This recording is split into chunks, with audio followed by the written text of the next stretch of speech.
know that was a very hard movie to watch. The images were very powerful, and I watched it twice, and I still feel very overwhelmed by that.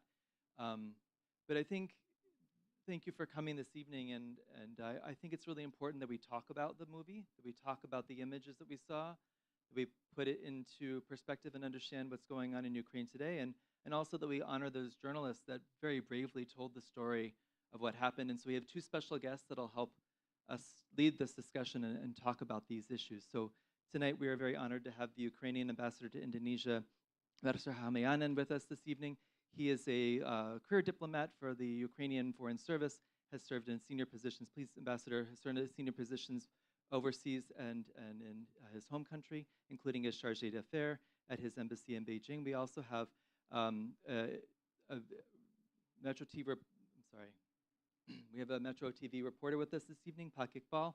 Iqbal has joined Metro TV in 2013, and most recently, a year ago this time, went to Ukraine and did some reporting from the front, and so we'll offer his thoughts with this as well. Gentlemen, thank you for joining us this evening. Please sit down.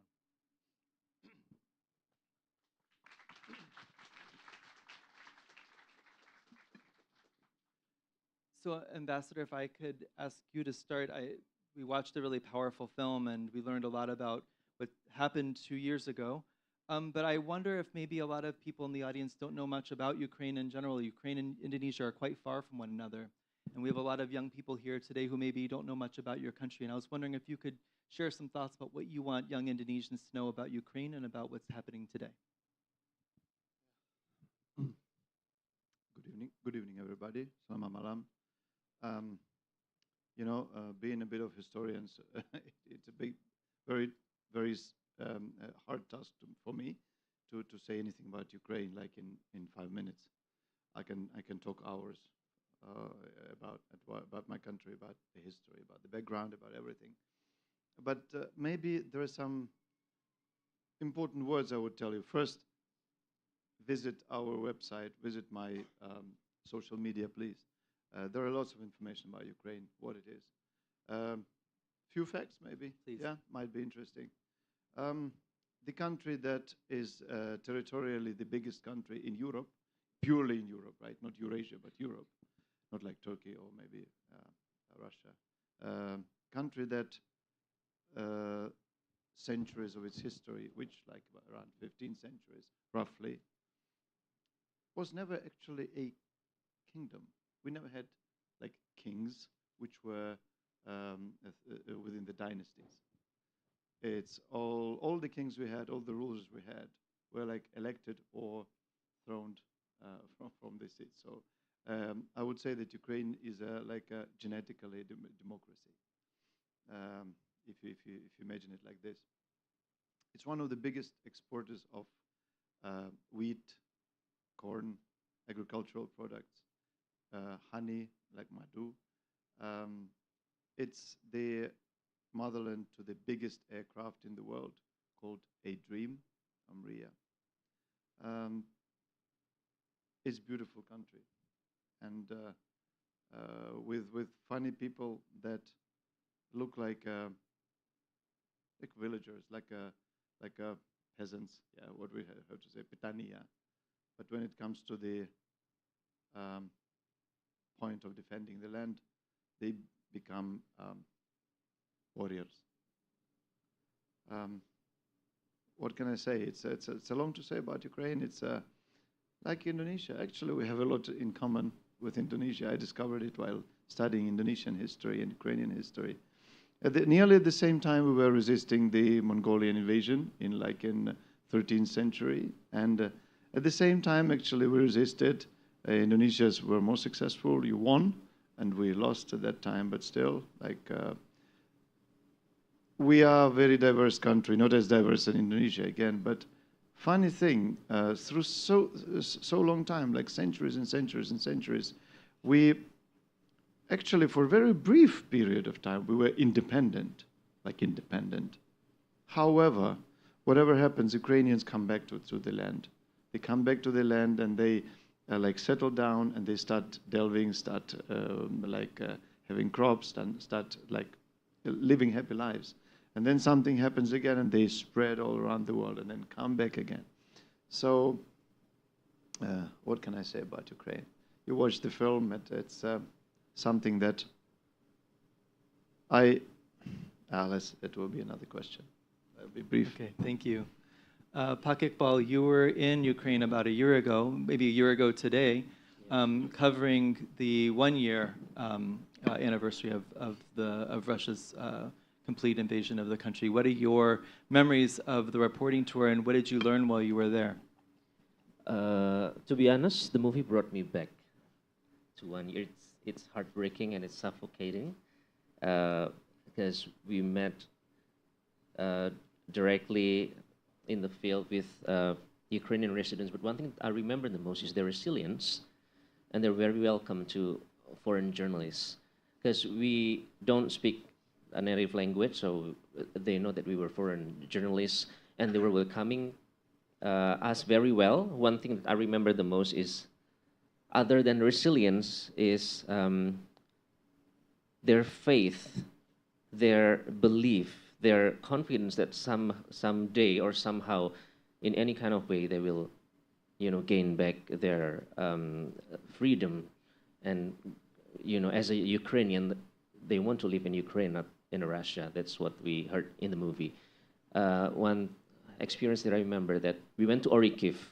It looks like a ghost town because it was already destroyed. But some people are still living there because they have no choice. They have no families left. They have no money. So they live without power, without electricity, without power whatsoever. They have no choice. And we found a market there. It's hard to believe. There's still a market that's still operating.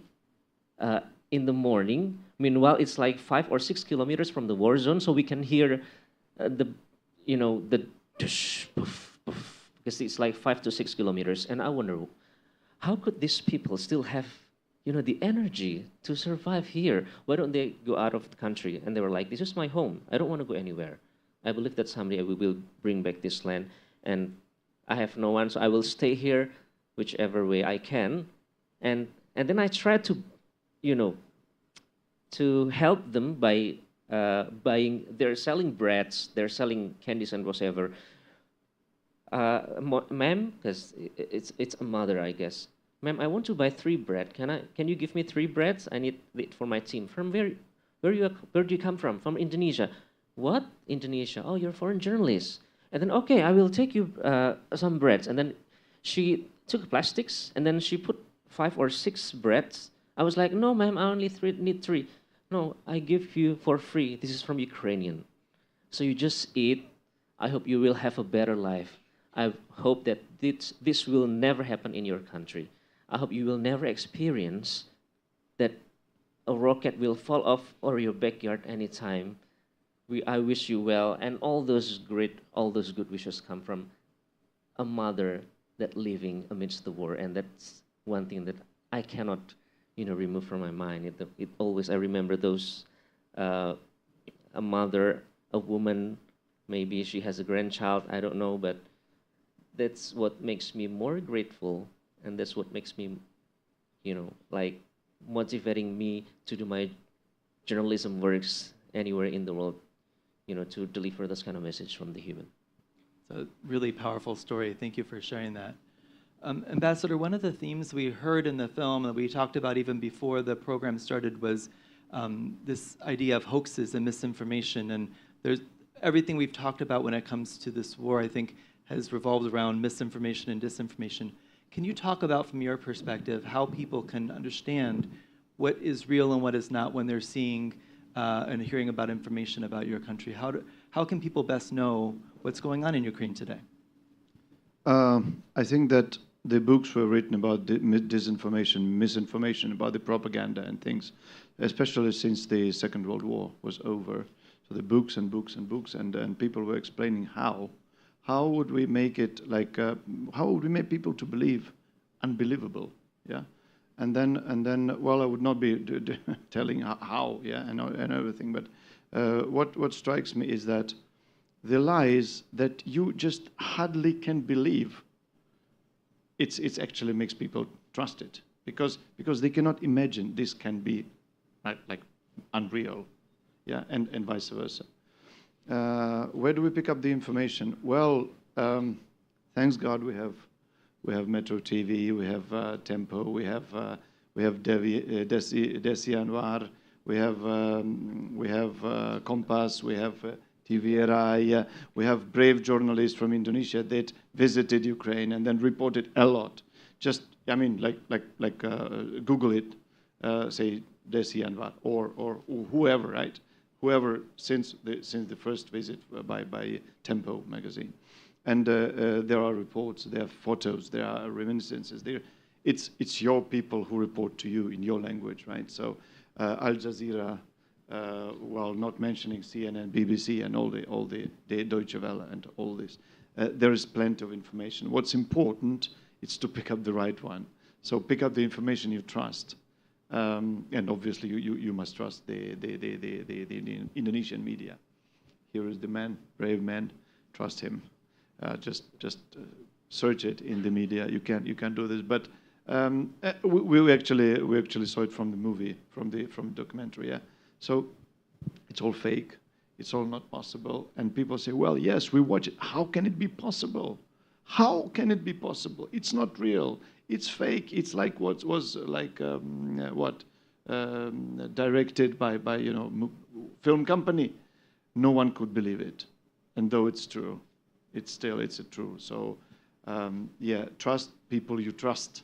Trust your own people. Trust Indonesian media.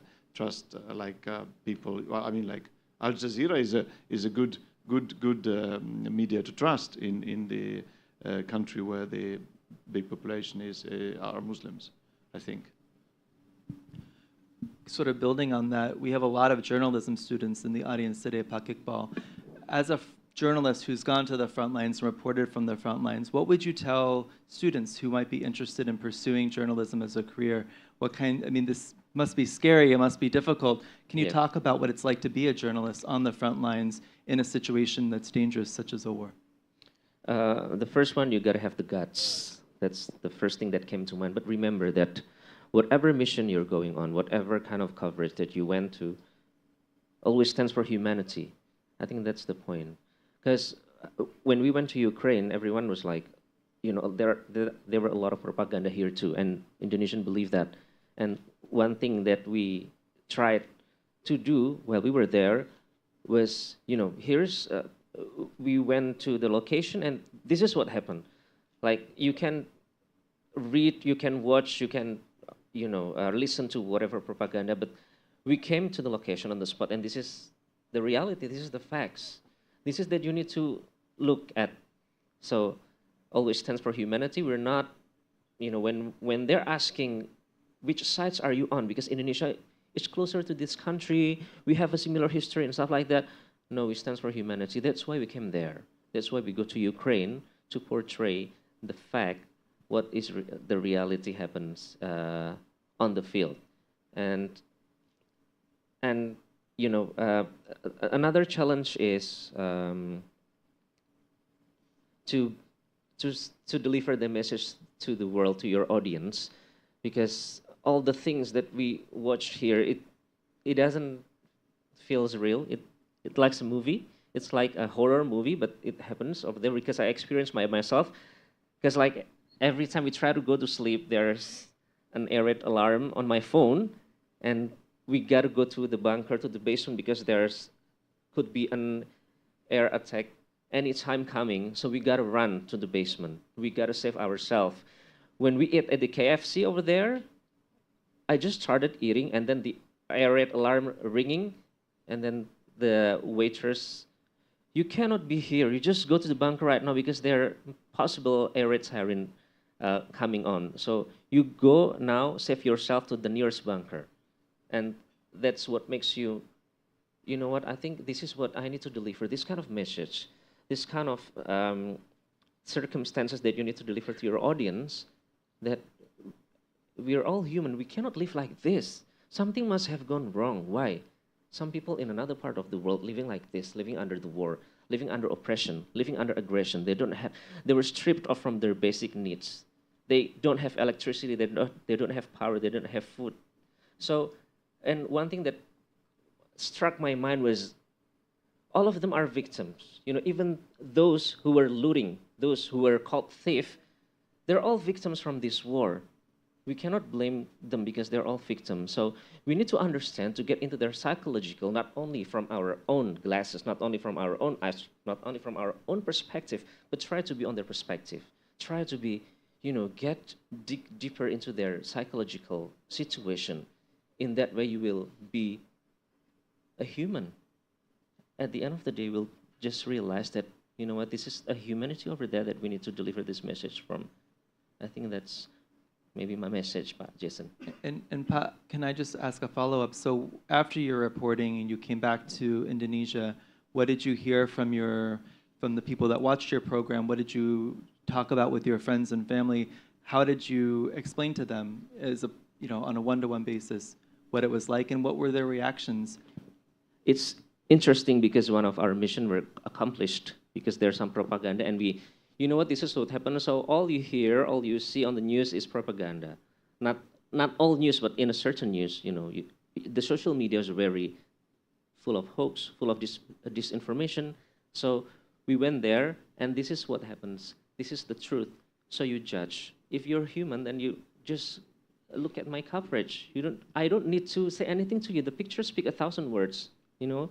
So it's like, and I tell them my interactions with the locals over there, and they were enlightened. So, oh, so Ukrainians, they're actually closer than we think they are. We have similarities. We are struggling to reach our freedom. So that kind of similarities that makes us closer as Indonesian and Ukrainians. And Pak Dubes is right. That is one of the function, that is one of the benefit to send a foreign journalist, to know that actually we have more similarities than we ever thought before. I think that's what I send messages to my circles, Pak Jason. Thank you. Ambassador, can you share a little bit about, so we saw a movie about what happened 2 years ago. Pak Iqbal talked about what happened a year ago. Can you talk about the situation today? I know that the war is still ongoing, but I don't know that people necessarily know what's currently going on in your country. Can you share a little bit about what's currently happening? Again, it's very hard to cover everything in 1 second, in 1 minute.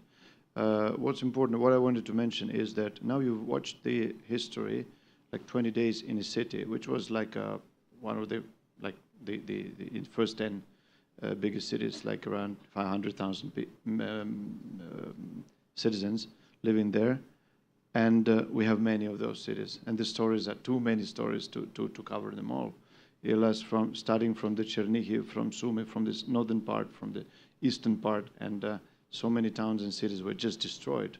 And no one living there, maybe like 10 people left out of like a few 100,000 people.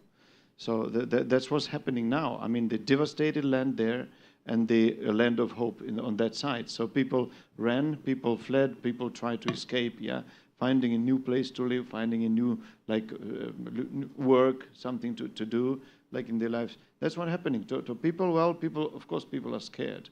People, a lot of people, like, you know, they don't want to do, they don't want to expect, but they still work, they still live, they still do something important for the victory, I must say. Not to go far away, well, I still have all my family there, like there from the first day. And like my kids are now, the youngest one is turned 18 like a month ago. So at that time they were like 2 years younger, and there was like evacuation, all women, no men. You know, like my son is the only man in the family at that time.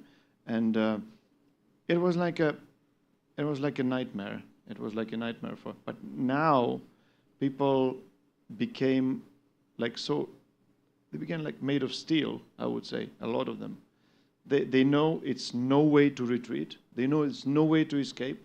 And they know few important things. Whatever happens, they don't have other, like Tanah Air, they don't have other motherland. It's just this land. If you don't defend this land, you die on this land, and your children die on that land, and it will be over. So that's basically what's going on. And it's thanks to our partners, thanks to our friends, we survived, and we still resist, and we still like prove to the world that what is resilience, what is bravery, what is for these kids, for these women, for these elders, for the nation, what is to oppose, to confront the enemy, what is to survive, and what is it to save the country they live in. That's basically the most important thing I want to say, because, like, you know, the situation, you can watch it from the TV. It's true. It's just now broadcasted directly day to day. It's hard. It's very dangerous, and it's on the brink of survival, literally on the brink of survival of the nation. But I never felt disappointed in my people. So we are strong. We are stronger than we used to look like from outside. So we will survive. We will win. We will defeat the enemy. This is inevitable, simply because we don't have choice. Wow. I think I would love to hear from people in the audience, your thoughts, your reactions, your questions, your comments. I know that we have a lot of students in the audience, and everyone's welcome to share their thoughts. I see a hand in the back. Yes, could we get? Please do not hesitate. Ask anything. It's okay. Could you please say your name and share your question or your comment, please?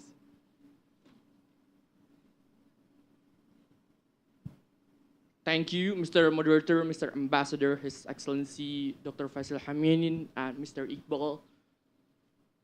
Slava Ukraini. Heroям слава. Thank you.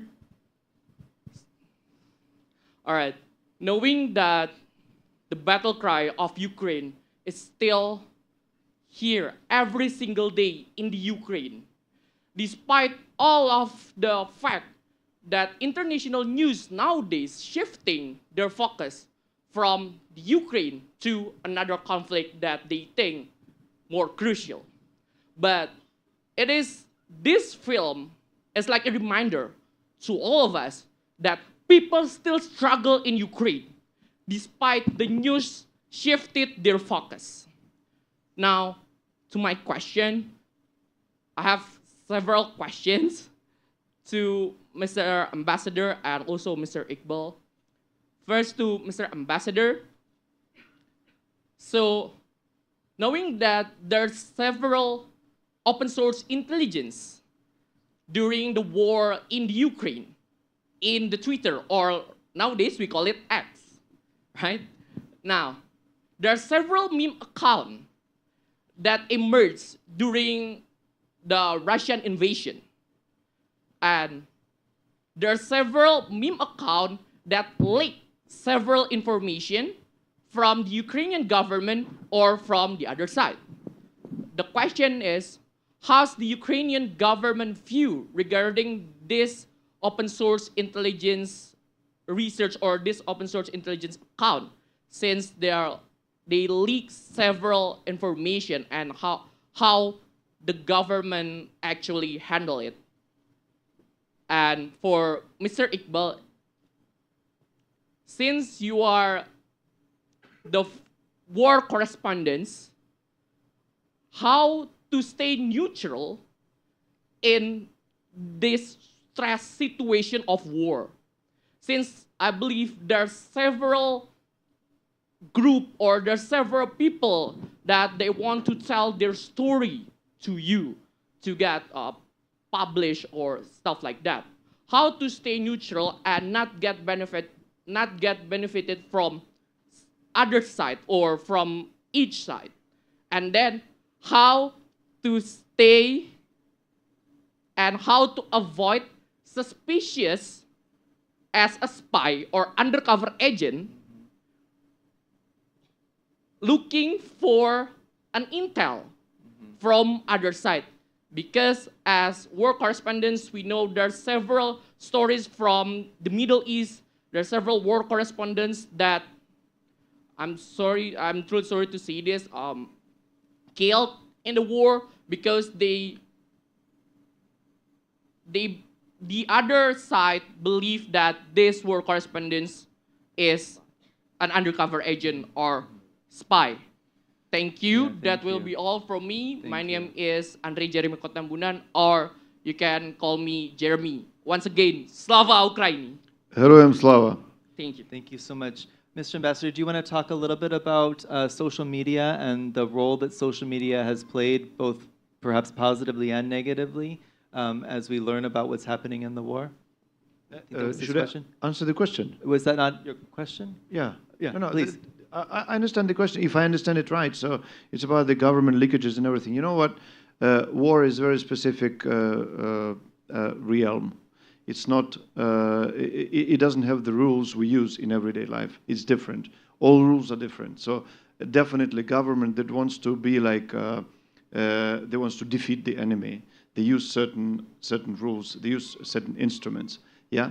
One of them is to avoid leakages, of course, of information. You know, I don't want to know the figures of the casualties from our side. I don't want to know that, because this demoralizes people. This demoralizes people. This scares people. For example, it's one small example, right? So definitely we don't want to say that, well, we used this particular weapon to destroy this particular object of Russian Federation somewhere. This is confidential and classified information. There are leakages. There have always been leakages. There have always been traitors who leaked this. There have always been like counterintelligence and intelligence. This is a war. In the war, well, for the defensive war, there are two rules. First, you are right. Humanity. Oh, sorry, you are right. It's humanity. If we want to remain like human beings, we should not tend it to Russians. We should be human beings, and, for example, treat the prisoners of war like people, not like the insects. And second one is in the informational war, in all the rest, all methods are good. So we should cover what need to be covered. We should leak what needs to be leaked for the sake of getting the result. Because I repeat, for us, it's a matter of survival. It's not the matter of whether we get this piece of land or not, whether we gain more land or less land. It's a matter of survival. That's why, to survive, we will be doing whatever necessary, whatever our government does. And it's very important that we have the government we trust. It's very important that we have the army we trust. It's very important we trust the defenders. We never say, no, disappoint. Oh my God, what's going on? Everything is, oh, come on, it's at the end. No, this will be the end. If you think it's the end, it will be the end. That's why, all these leakages and stuff, I think our government dealing quite well with that. And what I always call upon, whatever happened, shut up and do what you have to do. Just shut up and do what you have to do. Don't talk, spread, and, cook these rumors because enemies are very good in disinforming people. Very good. They are perfect. Russians are champions in disinformation. So better less, just don't talk too much. Don't discuss this if you're not sure what's going on, yeah? Just do what you have to do. And let's see what happens. Yeah. And social media, of course. Well, again, trust it or not, you can go to the different social media, you can check, but I don't have the recipe. I don't have any instrument, any filter. How can you filter? How can you say this is trustworthy and this is a fake? I don't know how. The only thing, you can hear my interviews, you can hear what I say. It's very simple for me to answer these questions. Why? Because I don't have to think what the government told me to say. I just have to say the truth. What happened? That's it. Simple. It is very simple. So, well, I think the social media like Instagram and like Twitter or whatever it's called now, Facebook, etc., of myself, of my team, of my embassy, I think it's quite reliable. The information is reliable, so just go visit it. And what's important, always double check. You don't trust me, double check. You will find the answers, Again, you read something that Russian embassy reported on their websites, double check, and you discover with a surprise, well, it's all lies. Yeah, that's how it works. Never, I repeat this like millions of times, When you just imagine your one wonderful lake with wonderful water, potable, fresh and clean and wonderful, yeah? And then just you spill the minyak tanah on the surface. What would you see if you approach it? Oh, it's like disgusting, it's oily and things. Remove it. It's very thin film. Just remove it and we'll see the water. You can drink. Yeah? If you don't remove it, if you don't touch it, don't break this film, you will believe that this is a lake full of minyak tanah, or full of oil, and you will never know the truth. So dig a bit. The gold is hidden down there, down the mud of disinformation. Thank you so much, Pak Iqbal. Could you address his question about maintaining your independence as a journalist? Okay, thank you, Jeremy. The first one, we always try our best to cover both sides. So before I went to Ukraine, I interviewed Pak Vasyl, the Ukrainian Ambassador for Indonesia, and also Bu Lyudmila as Russian Ambassador to Indonesia. So we get, to know the each story from both sides. And then where's the conflict? Where's the war? It's on Ukraine. So we went to Ukraine. So that's how we stay neutral. We hear from both sides, and then we go to the field to prove whether the statement is right or not. So that's where we, that's where we chose which one is the fact, which one is the propaganda. That's how we stay neutral and independent. And the second one about, am I not afraid to be called an agent or undercover agent? Believe me, Jeremy, the first thing we, pay attention is how to stay alive. So being worried as a spy or agent is number 2 or number 3. But when we cover war, when we go to war zone, we just try to survive. We just try to stay alive, and how to be, avoiding that suspicion as a spy or undercover agent. Just obey the government's regulation. So you cannot go just by yourself. Maybe you can do that in another war zone, but in Ukrainian, we always trust in government. Even before we went to Ukraine, we have to get the press accreditation from the Minister of Defense, and that's very hard to get. So once we got that, it's like a jackpot, and then we have to obey all the rules from the government, because once we break the rules, we're going to be deported back to Indonesia if we just break just one rule. So that's how we stay safe on the war zone. Thank you, Jeremy. Thank you so much. Other questions or comments from the audience? Yeah, I see the gentleman in the person in the back.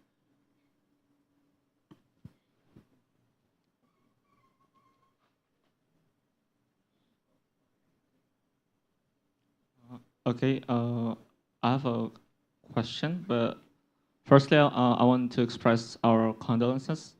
As an Indonesian, we believe that imperialism and invasion are not supposed to happen. And the question I have is, as a foreign civilian and student, what can we do to help the Ukrainian in the war efforts? That's it. Thank you, please, Ambassador. Thank you so much. You know what? It's a very good question. I answered this many times. Every time it's have a handful of ideas and everything. First, what I think, and taking this opportunity, I would like to thank you. Thank everybody. Thank all people who really comes here, watches this, spread this around. First thing you can do, and which does not cost you even 1 rupiah, is to spread the information, spread the truth. Truth is something that is killing the disinformation. If you spread it, if you insist on this, just like you kill the insect, like a mosquito, yeah. You just spray this and they die. That's what happens. Same story happens with the disinformation. Spread the truth. Okay, everybody, follow me in the Instagram and Twitter, yeah. Follow my embassy. And whatever you feel it's okay, like reliable, you trust it, you understand it, spread it. Repost. That's one thing you can do. Second thing, and it's very important, express yourself. Because what we really need, like Ukrainian people, and I would like to mention here is that from the previous question, there are no unimportant wars, no unimportant conflict that will say, okay, some other news. There are no unimportant wars. The places and the wars and the conflicts where people die, they are important. And they are above everything. That's really important. And we have to pay attention to every conflict, every war, every place people die because of that, because someone wants to be like the ruler of the world, whatever it is. So spread the information. Second, You know, sometimes it's very important to feel the words of condolences and sympathy. Sometimes very important for the people to hear from the other nations, say, you know, guys, we are with you. We are like, we be strong, yeah. Carry on. Tetap semangat, yeah, like merdeka atau mati. This is very important. This was important for you during Surabaya events like in 1945. It was very important when Bung Tomo had its speech, like Pidato Surabaya, and that's why you won. That's why you won. And then you knew that there was support from many countries of the world. Many countries of the world, including Ukraine, by the way, since 1946, in the United Nations. That's we started this process, so Indonesia was recognized at the independent state back in 1949. So it's very important to, you know, to express yourself. Yeah, I think this is something that like students, activists, civil society people can really do. Yeah, because when it starts from the ground level, I say it's ground level because we are people, we are citizens, we are no one. Yeah, we are equal here everywhere. When it starts, then inevitably the NGOs, the governments will react to this. And then it will be the like something more tangible, maybe something more like you know, like humanitarian aid, or the statements or declarations by the governments, by the religious organizations, etc. And this will help. Because in Ukraine, you know, like maybe you didn't know, I didn't mention it, but we are a very multi-religious country, multinational country, and we have around, I think, 1.5 to 2 million of Muslims in Ukraine, and other confessions. So it's a gado-gado, yeah. So it's a mixed religiously and nationally. So support. If you feel like that, if your heart tells you this, support Christian communities, support Muslim communities in Ukraine. Support, I don't know, Catholic community in Ukraine, or whoever. Support, help children, help women. And by saying a word is a very powerful weapon. Word is a very powerful instrument in your hands. I think you agree with that. Thank you. Thank you, Ambassador. We still have time for another question. I see someone, yes, here. Yes, please. Okay. Thank you. My name is Yesi from Universitas Kristen Indonesia. Thank you, Mr. Ambassador, for mentioning Bung Tomo. I'm from Surabaya, actually. So my question is also towards you. So at the beginning of the war, I think it is clear that the past 11 years have been the battle of narratives. And, you know, at the beginning of the invasion, I saw many comments on the social media from the students itself and also academicians, you know, people who are educated, who actually support Russia. And we call them bocah ura. And I was taken aback by that because as an Indonesian, as mentioned before, we have history of colonization, but then again, we were not so sensitive towards that. But then the pictures started coming, right? And I myself remember the bombings of the theater where in front of it there was big words, deity, and it was bombed. And I could never forget that. But still, the narratives have not changed. There are still many people, prominent people, who supported the invasion. So my question is, what do you think of that as an ambassador to Indonesia? And is there anything that you've done, the embassy, to engage with people directly beyond the social media to show the narratives, like what happened here, like what we're doing today, that this is what happened and it is horrible. And you know, there's no, I don't think that there's a way that we can support invasion in any way that it's not right, in my opinion. What do you think? Thank you. Please. Good question, thank you. Well, what we did during the last 2 years, around 700 publications in media, not social media, in media, hundreds, if not thousands, publications in social media.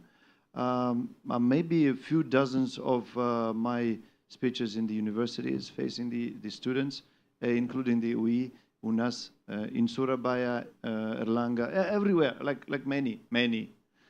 So it's a plenty of information, it's massive of information. However, I would say that people who still say "ura," yeah, and we don't care, whatever, yeah, Mainly, I noticed that mainly they are like only consume TikTok, saja. They don't read texts. They do watch big pictures, and that's it. Unfortunately, this happens around the world. It's not just in Indonesia. It's unfortunate. This virus of not reading but watching, like 10 seconds, okay. This is the virus, mental virus or whatever, social virus that is dangerous and yeah. But you will always have these people for a few very good reasons. You know, first reason is you are as students, as the intellectuals, yeah, of this country. You must understand that people incline not to think too much. They grab the visible from the surface, and that's it. No one digs too much. Well, not no one, but many people don't want to. Oh, come on. I consume this from the TV, full stop. I don't want to know. I don't want to know. That's one thing. And second thing is actually it is big misleading story from like coming from the Russian propaganda. Many people still believe that Russia is fighting against the global imperialism. And they don't really think that the last imperialist state in the world, maybe the last one, is Russian Federation. Really imperialist state, which is colonialist and imperialist. And this is amazing. So people don't understand this, and they don't want, actually they don't want to understand. This is the main reason.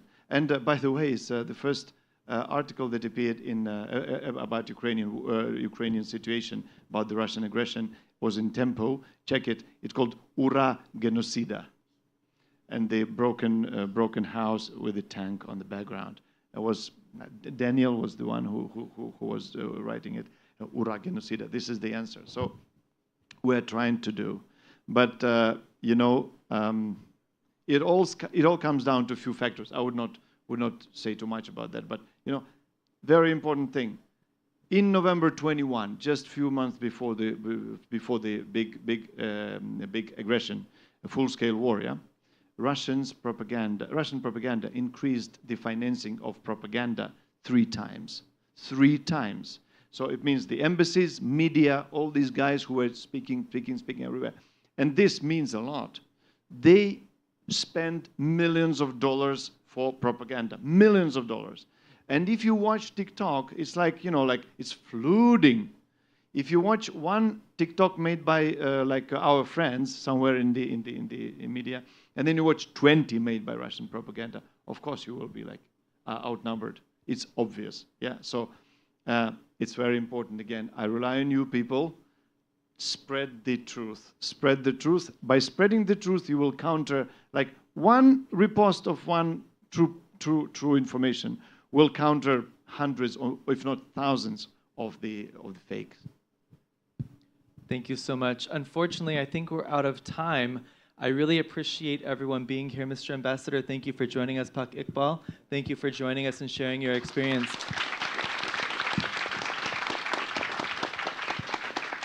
And to everyone in the audience, thank you for joining us to both watch this film, but also share in a discussion about the importance that the importance of keeping true and proper information and checking your sources. We appreciate your coming here to Add America. You're always welcome, and we look forward to seeing you again. Terima kasih banyak.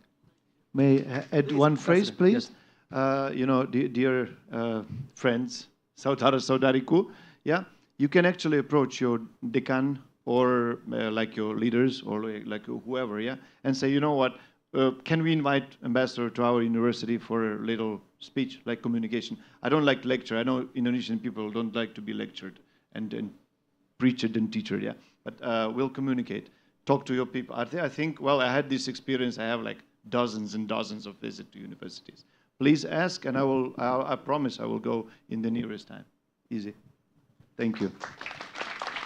Thank you so much to our moderator for navigating today's discussion. And thank you so much to His Excellency, Dr. Vasyl. Thank you so much to our speaker, Pak Iqbal Himawan. Thank you so much for sharing your stories and experiences. And also thank you so much everyone from UIN and from UMN. Thank you so much for coming. Thank you so much, everyone. And if you want to find out more about At America, you can follow our social media. We have on Facebook, Instagram, X, YouTube, AT America. With that, thank you so much for tuning in with us. My name is Patricia Elizabeth, and see you at the next At America events. Bye, everyone.